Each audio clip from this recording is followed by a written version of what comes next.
Tonight's topic is the 3 weeks of mourning for the Beit HaMikdash, for the temple. And people today have a very hard time relating to the destruction of the temple. So, temple was destroyed, a building 2,000 years ago, right? So we can't bring sacrifices. Who wants to bring sacrifices anyway, right? Very hard for us to relate to it, right? The story's told of a Hasidic master, who used to travel around incognito, like a peasant, to see how the world was. And it used to be an old custom among Jews called Tikkun Chatzot. Tikkun Chatzot, every weekday night at midnight, they would get out of their beds, take off their shoes, sit on the floor, and cry bitter tears over the destruction of our temple. This Hasidic master, of course, did Tikkun Chatzot. So he's in his inn, the innkeeper didn't know who he was, so he's some peasant. And in the middle of the night, he gets up from his bed and he's crying bitter tears. And the innkeeper hears bitter tears. Something must have happened. Something must have happened. He came in, what's the matter? Why are you crying? I'm crying over the destruction of our temple. I'm asking God to bring Mashiach and to rebuild our temple. That's all you're crying about. Calm down, keep quiet. You're disturbing the neighbors, right? Goes back and tells his wife. Comes back 5 minutes later, knocks on the door. My wife would like to know, if Mashiach comes and takes us to Israel, can we take our chickens with us? Chickens, I don't know, doesn't say anything about chickens. I have to leave your chickens here. Goes back and tells his wife, comes back. My wife says, don't pray for Mashiach to come. We don't want to go to Israel. We want to stay here with our chickens. Right? Says, are you crazy? Can't you see how precarious the situation is in the Ukraine? The Cossacks can come at any time. They can take your chickens, they can take your wife, they can kill you. Aren't you better off in Israel with Mashiach? Sounds good to him. Goes back and tells his wife, right? Comes back 5 minutes later and says, my wife said, you should pray that Mashiach should come and he should take the Cossacks to Israel. We'll stay here with our chickens. Right?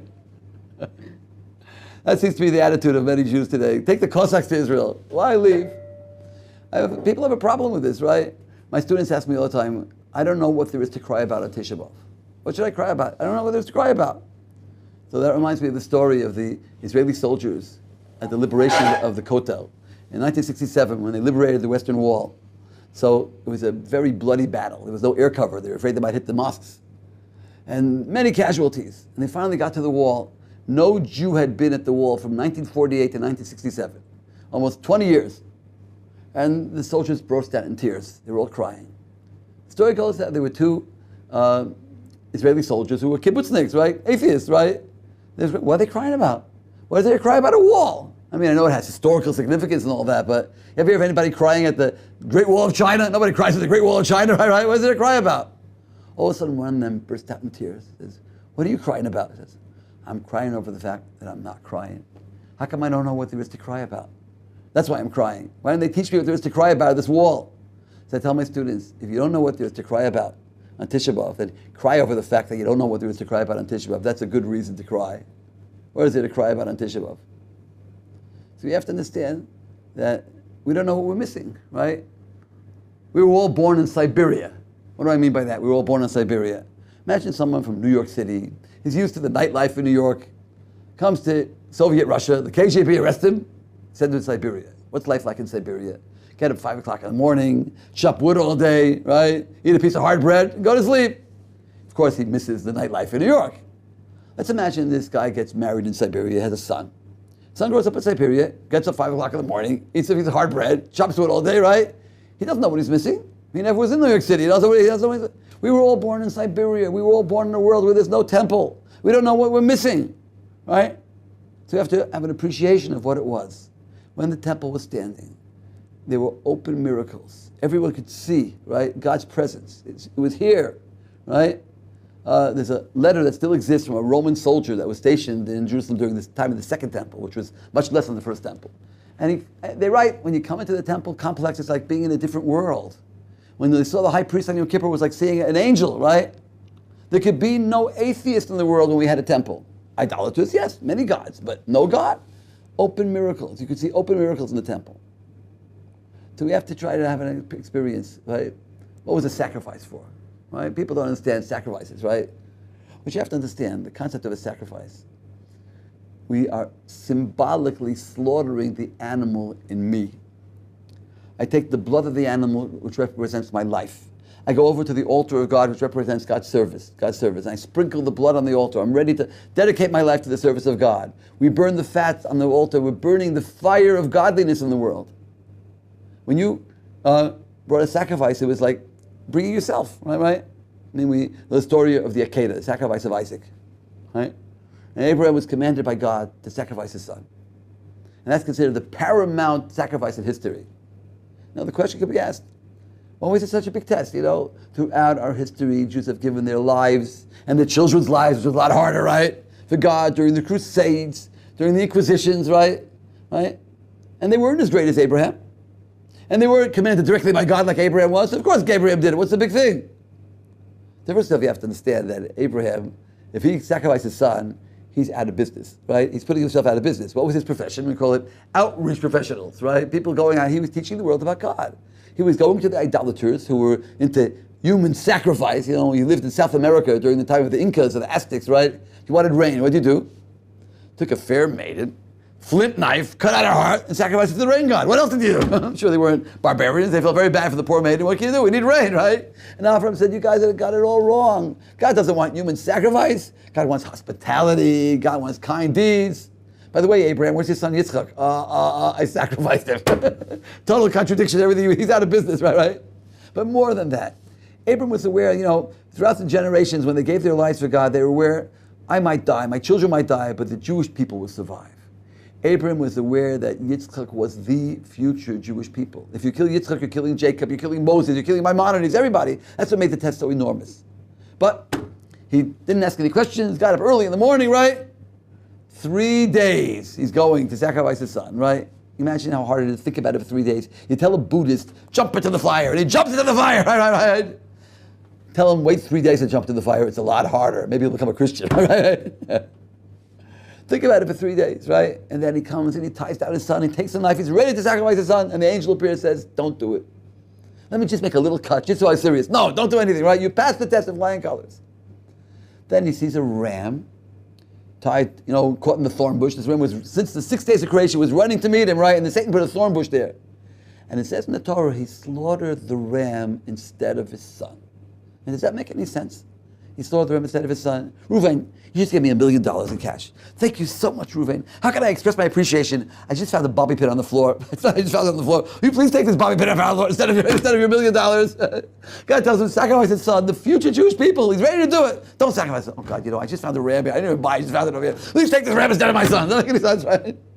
And after he slaughters the ram, then the angel appears a second time. He says, because you did this act, you're going to have a nation that's going to be a light. All the nations, a tremendous blessing, right? Like the sand on the sea, like the stars in the sky, right? 1 second. When did he fulfill his mission? When did he pass the test? When he was ready to slaughter his son, or when he slaughtered the ram? Tell me. Say there was no ram. Did he pass the test? He was ready to slaughter his son. Who cares about the ram? Why only after he slaughtered the ram did he get the blessing? And the rabbis say when he took this lamb, his mind's eye, this was his son Isaac. And when he's about to slaughter the ram, he was thinking he's going to slaughter his son Isaac, the future Jewish people, and he cried bitter tears, how can I do this to the future Jewish people? And he overcame his emotions. It's the will of God, no questions asked. And he slaughtered the ram. And he said, thank God for taking the ram instead of my son. He took the blood of the ram. In his mind's eye, this was the blood of Isaac. How can I do this? And he cried bitter tears. He went through the entire emotional conflict. It's the will of God. He slaughtered the ram. He slaughtered the ram instead of his son, literally. And that's where he got the blessing. So when a Jew came to Jerusalem and brought an animal sacrifice, he put his weight on the animal and said, this animal should be instead of me. And when he saw the blood of the animal, he's supposed to think, that should be my blood, that should be my fat, right? You were a changed person after bringing. So the opportunity to express our love for God, I'm ready to give my life through sacrifice, we don't have that today. We're missing that. We were born in Siberia. We don't have that experience. We don't see the high priest, right? If there would have been a temple, if God's presence would be manifest, there couldn't have been a Holocaust. There couldn't have been the Crusades. All these things happened. We're not crying over a building that was destroyed. We're crying over the fact that we're missing God's presence. And if it wouldn't be for the 3 weeks every year, we would forget. We're not aware we're in exile. Life is very nice for us in America, right? So God reminds us. Now we're in the middle of a war, right? We see we're still in exile. Even in Israel, we're still in exile. We're not, right? We're absorbing all the values of the non-Jews around us, right? If it wouldn't be for the 3 weeks, we'd be afraid. We would totally not remember what it's all about. We forget. This reminds us. This keeps us going. This is what keeps us going. The fact that we always remember. That's what keeps us going. So The rabbis tell us what sins cause the destruction of the temple. We've got to, during this period of time, try to rectify those sins. The first temple was destroyed because of the three cardinal sins: murder, adultery, and idolatry. Second temple, where they had Torah and Gemilas Chasadim, what was their sin? And the rabbis say they sinned sinat chinam, hatred for no reason. I hate you. Why? No reason. What does it mean, hatred for no reason? All right. Sinat chinam. We don't find that expression anywhere else. We don't find kinat chinam, kas chinam, only sinat chinam, hatred for no reason. My rabbi explained, what does it mean chinam? We find in the Torah that the Jews complained, right? We remember the fish that we ate in Egypt, chinam, for free. And the rabbis say, fish for free? The Egyptians didn't give them straw to make bricks, they gave them fish for free? And the rabbis say, free means chinam min ha-mitzvahs, free from the mitzvahs, right? When we wanted to eat something in Egypt, we just ate it. Now we have to make sure, is it kosher? What's the bracha? What's the after blessing? We're free of the mitzvahs. That's what they were complaining about. And when you hate someone, you're free from the mitzvahs. At least you think you are, right? That guy, it's a mitzvah to say lashon hara about that guy. It's a mitzvah, that guy. I'm free from the mitzvahs, right? So the Talmud gives an example of the hatred for no reason. Because of Kamsa and Bar Kamsa was Jerusalem destroyed. What was the straw that broke the camel's back? There was a man, a rich man, who made a wedding for his son, and he had a best friend named Kamsa, and a worst enemy named Bar Kamsa. So he sent a servant to invite Kamsa, and by mistake, the servant invited Bar Kamsa by mistake. So Bar Kamsa gets invited to his worst enemy's wedding. Seems he wants to make up. He dresses up nicely, comes to the wedding, he's eating the food. The host comes around checking everybody's hand, with the video, checking everybody's hand, right? He sees his worst enemy there. What are you doing here? I was invited. Get out of here. Don't embarrass me in public. I'll pay for whatever I eat. Get out of here. I'll pay for half your feast. Get out of here. I'll pay for the entire feast, right? But he wouldn't listen. He threw him out, embarrassed him in public. And the rabbis didn't say a word. You see, that was the situation. People were doing these things all the time. The rabbis knew they wouldn't listen to them anyway, so they didn't bother saying anything. But this guy, Bar Kamsa, was very upset. He decided to be a renegade to his people. And he goes to the emperor of Rome and he says, the Jews are rebelling against you. Prove it. Send them a sacrifice and see if they bring it. You see, even the non-Jews could bring sacrifices to our temple. It's interesting, Solomon prayed that if a non-Jew comes to the temple to bring a sacrifice, God should always answer his prayer. Because if a Jew prays and isn't answered, he says, God had a good reason why not to answer me. But if a non-Jew comes, he said, he's got to be answered, right? Even today they say the non-Jews that come to the Kotel always get their prayers answered, right? There was a story about a lady that came to Israel, a non-Jewish lady. She was in a hotel, and she didn't like the room she was in. He asked them to transfer her. They couldn't find another room. She goes out to the Kotel and said, put a note in. She put a note in. She got another room, got back to the hotel, right away, another room. Some lady in Borough Park, she was going to Israel, so she had a co-worker who wasn't Jewish. She said to her, will you please put a note for me in the wall? You put notes on the wall? Yeah. 2 years ago, I put a note in the wall and asked to get a husband. I found a husband. Now my husband left. I got another husband. I need another husband. So even non-Jews have their prayers answered when they bring sacrifices. Right? So the emperor of Rome sent the sacrifice to Jerusalem. And this guy, Bar Kamsa, sabotaged the sacrifice. He cut the lip. Now, for a non-Jew, a sacrifice that's missing a limb or something, that would be considered a blemish. But a little cut in the lip, they did not consider that a blemish. And we do. So the rabbis had a dilemma. Should we bring the sacrifice of the emperor or not? So those who said, it's pikuach nefesh, it's dangerous, he'll be angry at us, right? There was one guy who was a little bit over-pious. His over-piety, the rabbis say, caused Jerusalem to be destroyed. He said, if we bring the sacrifice, they'll say, you can bring a sacrifice with a blemish, right? It'll make a mistake for all generations. So they knew that Bar Kamsa was the one who made the blemish. Let's kill Bar Kamsa, and he won't go back and tell the emperor. They'll say, if you make a blemish and a sacrifice, you get killed, right? Anything they try to do, he said, they'll say this, they'll say that. They ended up not bringing the sacrifice, and Bar Kamsa came and told the emperor, and the siege on Jerusalem began.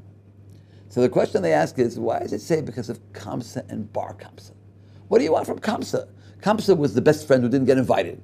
He didn't do anything wrong. Wasn't this way? You should have said it because of Bar Kamsa and the guy who made the party doesn't even say his name. What do you want? What do you want from Kamsa, right? He didn't do anything wrong.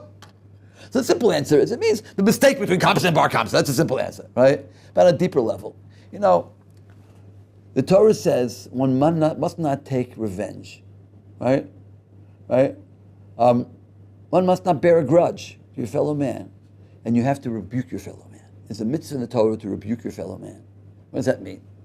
So in a general sense, it means you see somebody breaking the Torah, you got to tell them in a nice way, right? That they're doing something wrong. Not like you imagine a car comes into Meir Sharim and it gets thrown on Shabbos, right? It gets rocks through the windshield. The guy gets out They're right. I shouldn't be driving on Shabbos. Where's the closest yeshiva? That doesn't happen too often, right? Talk nicely, right? I heard a story of a rabbi who saw somebody getting into his car on Shabbos. He said, Shabbos, the guy says, Mach patlacha. What's it your business? He said, oh, the Gemara asked your question. What? The Gemara asked me? Yeah, the Gemara says they were in a boat. The guy takes out a drill, starts drilling a hole in the receipt. I said, what are you doing? He says, Mach patlacha, what do you care? It's my seat, I paid for it. Yeah, but we're all in one boat. You drill a hole in your seat, we're all going to drown, right? I think that was a good answer. You break the Shabbos, we're all going to suffer. We're all in one boat. So you have to tell your friend, and on a personal level. Someone does something wrong to you, right? If you can forgive them, you should forgive them. If you feel you're not able to forgive them, you're not able to forgive them, all right? So you have to confront them in a nice way, not say, you bum. In a nice way, you know you hurt my feelings. We don't like to do that. Why don't we like to do that? Because it's a blow to our pride. I'm going to admit that my feelings were hurt. It's a lot easier to say, I'll never talk to him again and talk about it behind his back, right? But if you talk about it behind his back, you'll have an enemy for life. If you confront him in a nice way, he'll apologize. I didn't mean it. It was misunderstanding, and he'll make up, right? You have a mitzvah to rebuke a fellow man. And this guy Kamsa, when he wasn't invited to his best friend's wedding, what should he have done? He should have approached the guy and said, I invited you to all my children's wedding. Why didn't you invite me? He said, I did invite you. Oh, the messenger must have made a mistake. Tell Bar Kamsa not to come. And it would have avoided the whole issue. What did this guy Kamsa probably do? That bum didn't invite me. I'll never talk to him again, right? So because of Kamsa and Bar Kamsa was Jerusalem destroyed. Another place it says that they asked the wise men, they asked the prophets, why was while Ma'av Da'aretz is the verse in the prophets, why was it? They didn't know why it was destroyed. And God answers because they didn't study Torah. They didn't study by Torah. They left by Torah. And the rabbis say, it can't mean they didn't study Torah at all. Because then the wise men would have known. If they didn't study Torah, everybody would have known the answer. I could have told you that answer, right? Of course they studied Torah. The rabbis say their sin was they didn't make the blessing over the Torah. Now we say a blessing every morning. Asher Nosan Lonu Torah's Emes. He chose us for all the nations. He gave us the Torah.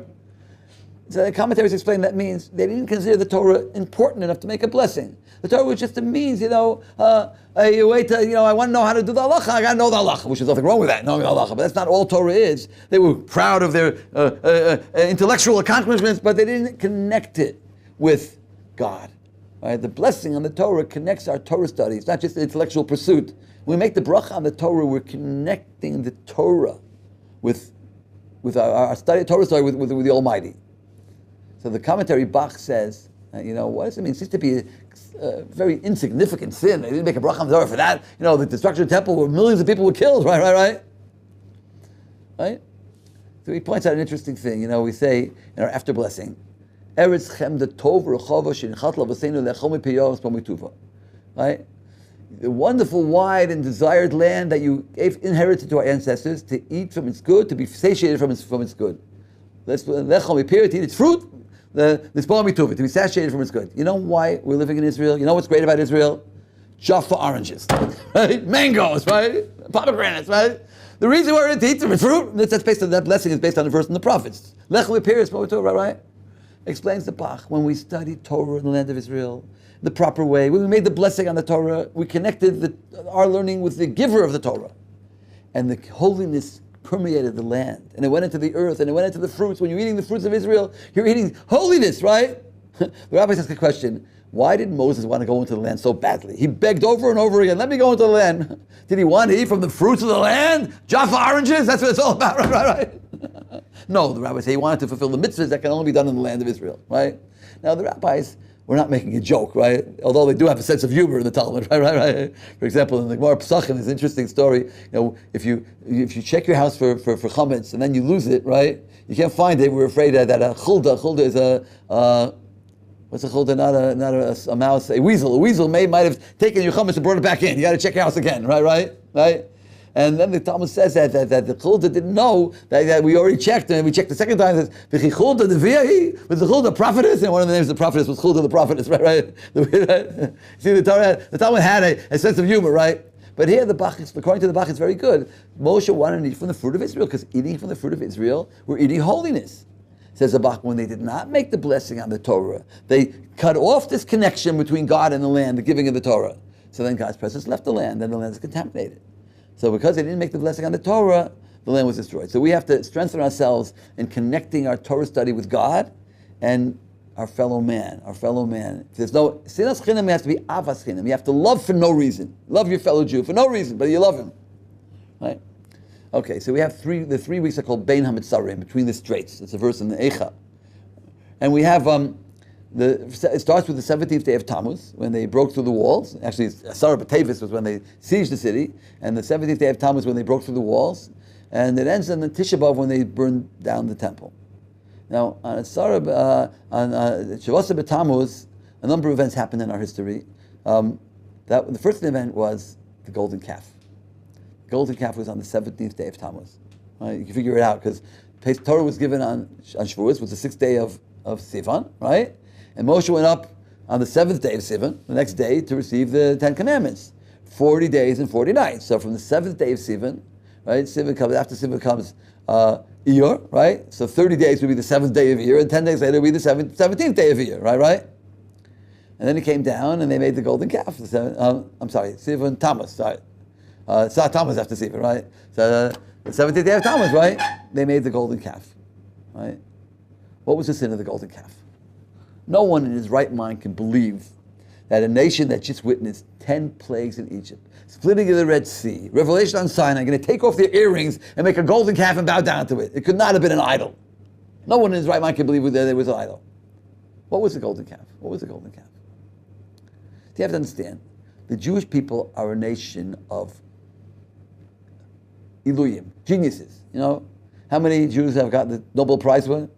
Many, much more than proportion, right? And they were descendants of the forefathers, Abraham, Isaac, and Jacob, who kept the Torah before it was given. Right? The verse says in the Torah, the Avram kept the mitzvahs, Torah side, mid Torah, oral Torah. Right? Avram kept the Torah. It's logical. One day a week, got to remember God. Shabbos. Since remind you of God. If you were a prophet, and you looked into the future, you saw that your children are going to go out of Egypt and make a Pesach. Said you make one too, right? Right?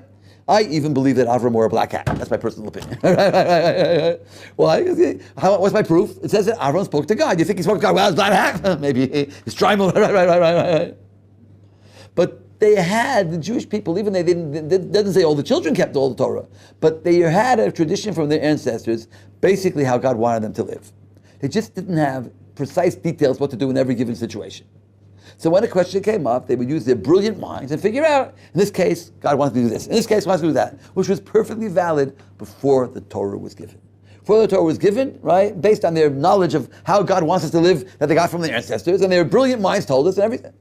But once you receive a Torah at Sinai, now you've got to subdue your mind to a higher intelligence. Why do we wear a kippah? There's something above my head. A higher intelligence. There, they thought that Moshe had died. Moshe went up 40 days, they made a mistake in the calculation, they thought it didn't come down in time, and the Satan showed them Moses' coffin floating in air, they thought Moshe died. When Moshe was in their midst, they felt a tangible presence of God. He was a symbol of God in their midst.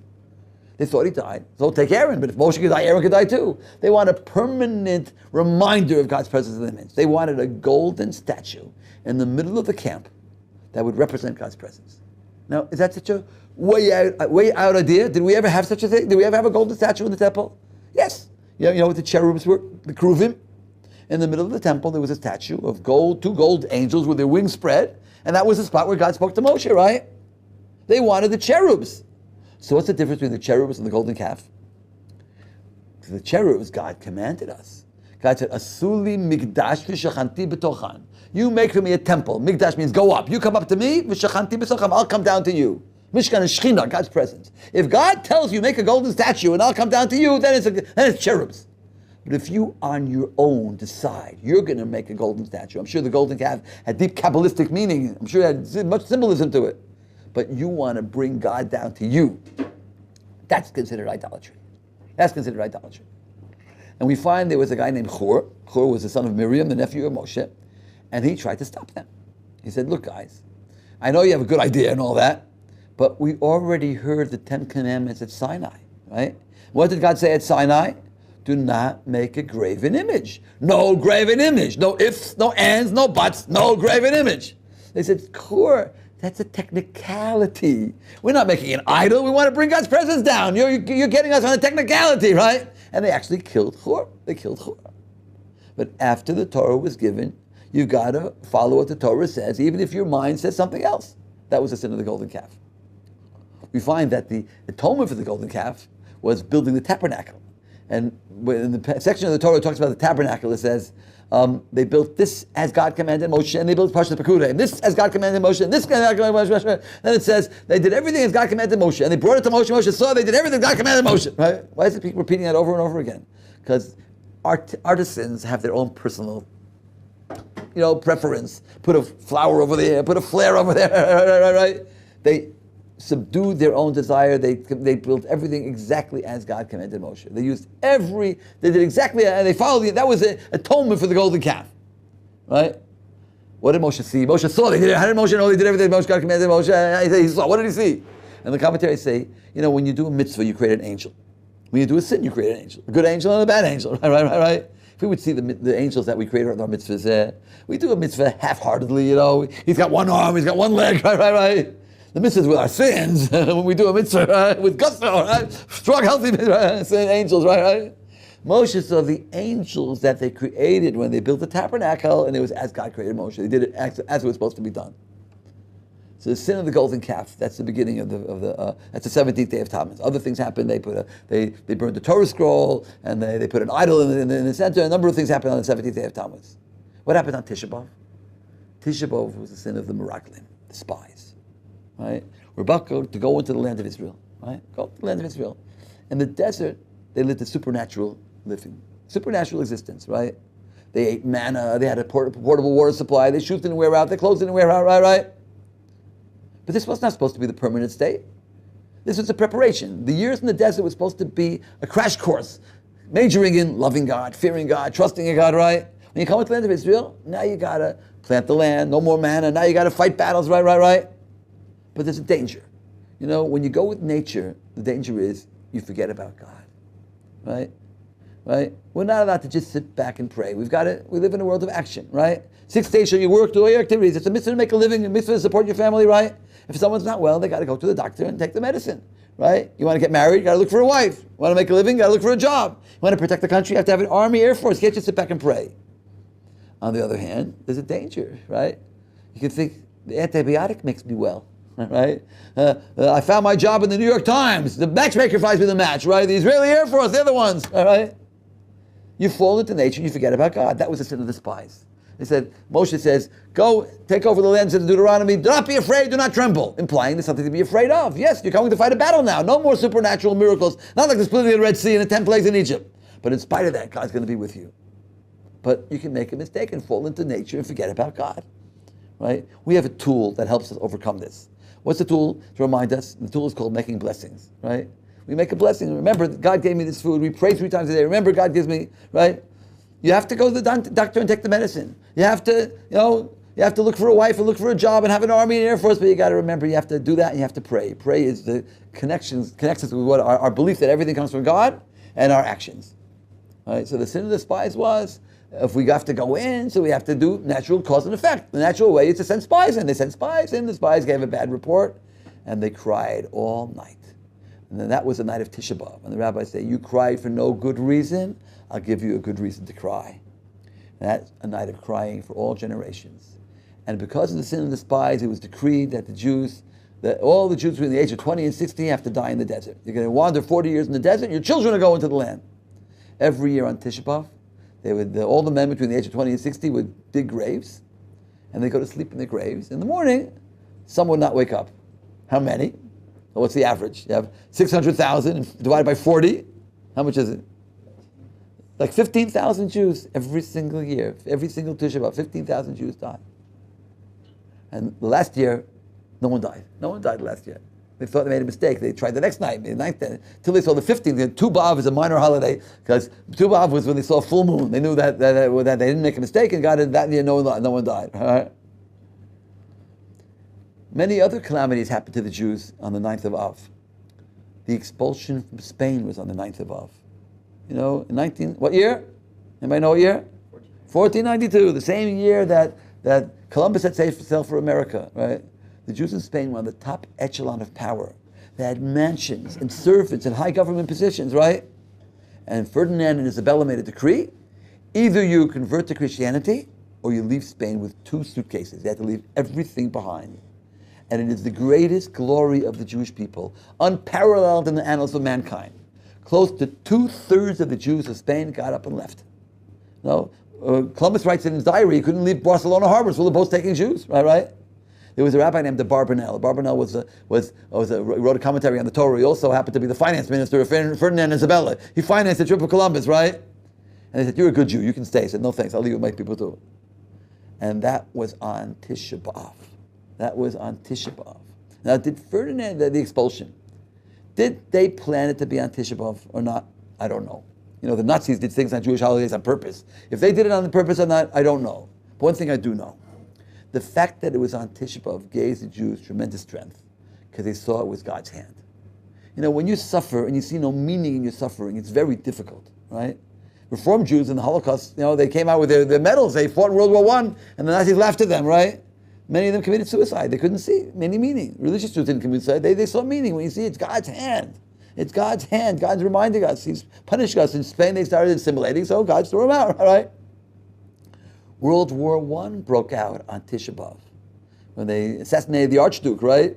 And everybody knows a little bit of history. World War II was a direct continuation of World War I, right? The period between the wars led directly to World War II. Right?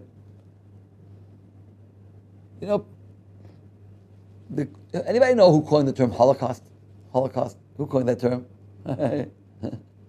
It's like the term Orthodox. Anybody know who coined the term Orthodox? The Reform movement. When they became Reform, we became Orthodox. Who coined the term modern Orthodox? The modern Orthodox. You can be modern or be Orthodox. Who coined the term ultra-Orthodox? The Jerusalem Post. Anyone who's more religious than the Jerusalem Post thinks should be ultra. How do they call it today? Right? Yad Vashem coined the term Holocaust, right? In Hebrew it's called Shoah, destruction. But the word Shoah we find in Tanakh only on the wicked. Shoah V'shayim, destruction of the wicked. We don't find Shoah on righteous people. And in English, some of the people didn't like the word Holocaust, because Holocaust in English denotes a calamity. There was an earthquake, there was a volcano, there was a tsunami, it was a Holocaust, right? Unrelated to anything else. Now the Holocaust was unique in many ways, but it also was not unique in many ways. Who was the first one who had the idea of killing all the Jews? Anybody know his name? Who was going to kill all the Jews? What was his name? Haman! Haman, the story of Purim. He was going to do it in one day. Hitler went up, he was going to do it in one day, right? Right?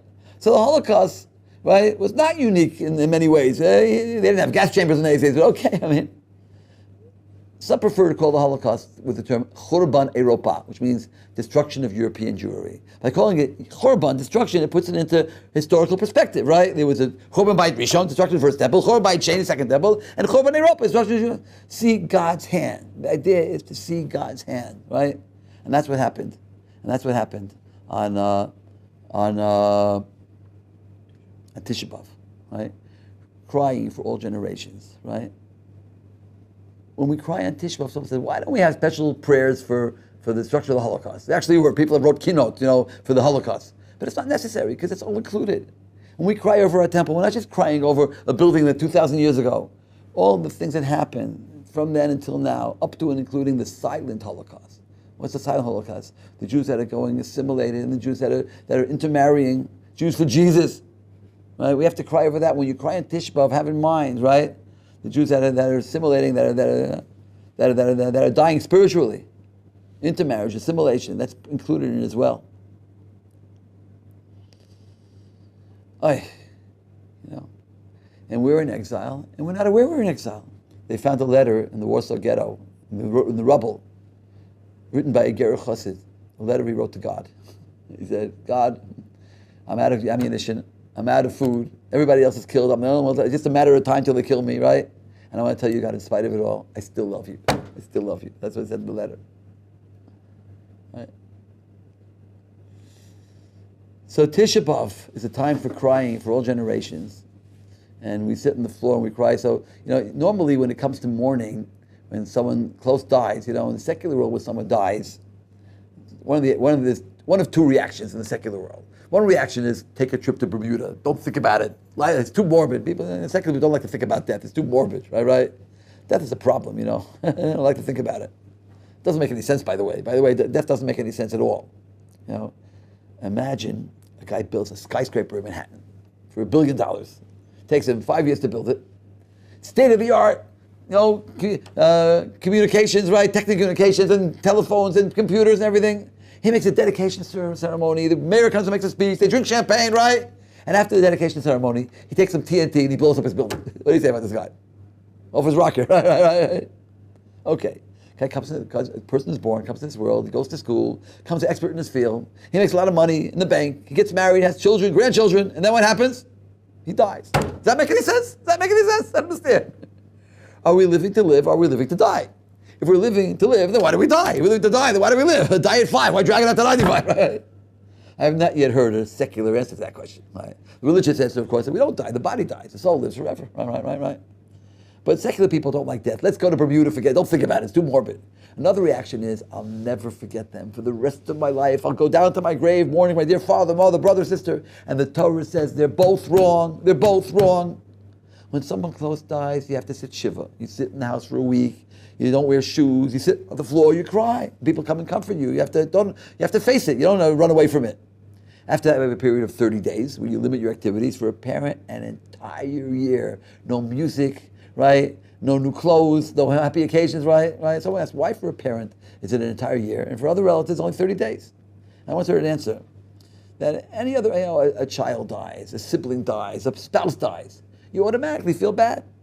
But a parent could be, he was 99 years old, he was in a nursing home the last 10 years, cost you a lot of money, taking care of it was a big pain. Someone could say, why should I feel bad? No one lives forever, right? But this parent brought you into this world. It wouldn't be for him, you wouldn't be here.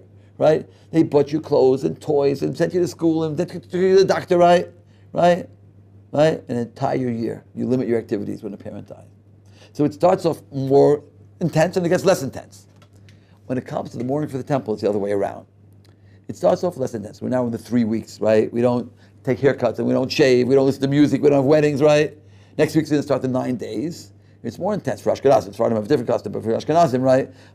We don't eat meat or drink wine during the week except on Shabbos. We don't wear freshly loaded clothes. We don't wash clothes. We don't bathe for pleasure. If someone's very sweaty, they can cool themselves off a little bit, but not. We don't with soap and shampoo. We don't take a nice, to feel a little bit discomfort. 1 week a year, a little bit discomfort for our temple to connect us with the Jewish people, right? So it gets less intense anymore until we come to Tisha B'Av. Tisha B'Av, we sit on the floor. We don't wear shoes, right? We don't wash. We don't have marital relations. We don't eat or drink, right? So the rabbis are giving us this tool to help us to focus, right? And if we don't focus, then it's meaningless, right? A lot of Orthodox Jews are in the middle of their vacation in the summer. They're in bungalow colonies, right? And there's swimming pools, right? And it's 9 days. It's very inconvenient, right? There are some places they make a seam. If you finish a book of the Talmud during the 9 days, you can have a meal. You can have meat too, right? But that's really if you happen to finish it then, you invite your close friends. They make these places. They make hotels. They make camps. They make every night. They make a seam. They can have me. You can't go 1 week without me, right? 1 week without me. How could it be, right? And they just can't wait till it's over so we get back to our swimming pools, right? And that's not the right attitude.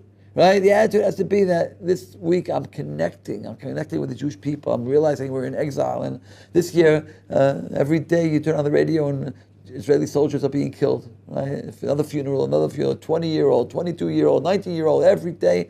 We can't be complacent, right? God's waking us up, right? When someone's sleeping, right, and there's a fire, what do? You wake him up. He doesn't want to you wake him up more stronger. The more he sleeps, the more you wake him up, right? God is waking us up. Wake up and do tshuva, right? So in another 2 months, we're going to have the month of Elul. We're going to have the month of Tishrei. We're going to come to Rosh Hashanah. And Rosh Hashanah, we talk about Mashiach. All the prayers in Rosh Hashanah. God is king, was king, will be king. We want God to reveal your kingdom upon him. We're asking you to reveal your kingdom. So the preparation for the days of Rosh Hashanah is Tisha B'Av. Now we have to feel we're lacking something. We have to feel we're missing something, right? We can't be complete Jews without a temple, right? If someone is blind and someone is crippled and they're not aware, they get used to it. You can get used to a concentration camp. You can get used to a Siberia. You can get used to it, right? And we're used to exile. So we can't get used to it. We can't get used to the fact that they're killing Jews every day. And we can't get used to the fact that Jews are assimilating and intermarrying, right? We can't get used to it. These 3 weeks we have to focus on the fact that we're in exile, that we're far away from God, right? When you feel that distance and you cry over that distance, right, then you want to come close. So during this following week, you should spend a little time every day, even just for a few minutes, and think about it. Think about the fact that look at the situation. The Jews survived for so many years. We survived for so long, right? And today we're going extinct. Assimilation, extinct. The This girl came around collecting money. Save the seals, save the seals. You know, the humpback whale is going extinct. The Japanese guy said, you a Jewish girl, you ought to be collecting money for yourself. You're going extinct. All right, right? Simulation, intermarriage, right? We're going extinct. So we have to cry over that. So on Tisha B'Av we have to cry over, included in the crying for the temple is all the calamities that happened to the Jews throughout our history, up to including the Holocaust, the Intifada, and what's happening today. And don't forget the spiritual Holocaust, the fact that the Jews are assimilating. We have to do whatever we can to try to stop. We have to cry, right? You know, the rabbis say that Pharaoh had 3 advisors, right? 3 advisors. He asked them, we need a final solution for the Jewish question, right? Like Hitler said, the Jewish question, right? Jewish problem, all right? So Yisro said, leave the Jews alone, and he didn't follow advice, so he went and he became the father-in-law of Moshe. Balaam said, kill the Jews, and he was killed in the end. Job abstained. And because he was abstained, he had the tribulations of Job, the pain. So the question, what's the connection between the tribulation and being abstained? Job, how can you be quiet? They're about to decree slavery on an entire nation. How can you be quiet? So when he had the tribulations, when he was being tortured, right, when he had pain, he started screaming. When someone breaks your arm, what do you do? You scream. Why do you scream? It still hurts, right? It's not a question. It hurts to scream. How could you be quiet, Job? Now you found your tongue. Now you found your tongue, right? How can we be quiet when Jews are assimilating? How can we cry when Jews are dying? At least cry. At least scream. At least scream. It should bother us. Right, so we should focus during this time, first of all, on sinat chinam, the fact that we have to, the hatred for no reason caused the destruction. We have to try to have avat chinam, love our fellow man, right? Love our fellow man for no reason. Love your fellow man for no reason, right? We have to the blessing on the Torah, right? We have to connect our Torah study and our mitzvahs connect it with God. Not just mitzvahs on Hashem Ulumada. We do things out of habit. You know, it's a good thing we do things out of habit. And if we would do mitzvahs out of habit, if we would wait till we feel ready to pray, we would never pray until I'm ready to put on. It's good that we do things out of habit, right? But you know, you have to connect it with God. You know, there was a synagogue and the rabbi was talking about the Almighty, the Almighty, the Almighty. So the old man in the back said, stop talking about God so much and let's daven already. Let's daven already. What's daven? Read the Siddur, do with God. All right. We have to connect God with our prayers, connect God with our Torah study, right? That's the bracha on the Torah, right? And we have to know that we're in exile, right? And we realize we're in exile and try and feel the loss and feel the pain, right? And that's what we're crying about on Tisha B'Av, right? And that's the preparation for Rosh Hashanah when we can ask God to reveal His kingdom and bring the Mashiach, right? The rabbis say that it's, you know, that someone who cries over the temple will see the redemption, right? It says in the Shulchan Aruch, it's fitting for all those who fear God to cry and moan over the destruction of the temple. So the commentaries ask, only for those who fear God, right? I mean, we do find that it's fitting for those who fear God to put on tefillin. Fear God to put on Hashim Shabbat. Everybody's going, why is it only those who fear God? So he said, someone who doesn't fear God, he's not going to cry over the temple. So what should he do? He should cry over the fact that he doesn't fear God. That's a good reason to cry too, right? He doesn't fear God, cry over that, right? And I'll just end with a story. The Gemara in the end of Makkah says that after the destruction of the second temple, Rabbi Akiva and his colleagues were walking by the Temple Mount, and they saw a fox coming out of the Holy of Holies. And that's what it says in the prophet. The prophet says that a fox, shualim, in the book of Eicha, shualim olchubad, there are foxes there. And they all started crying. And Akiva was laughing. He says, why are you laughing? He says, why are you crying? And you see the fox coming out. He says, that's why I'm laughing, because I see the prophecy that there will be a destruction, there will be foxes was fulfilled. Then I'm certain that the prophecy that God will rebuild the temple will also be fulfilled. And that's why I'm happy. So if we spend this time mourning over the temple, we will be happy we will merit to see the rebuilding of the temple, the coming of the Mashiach, and we'll rejoice in that. Amen. Thank you very much.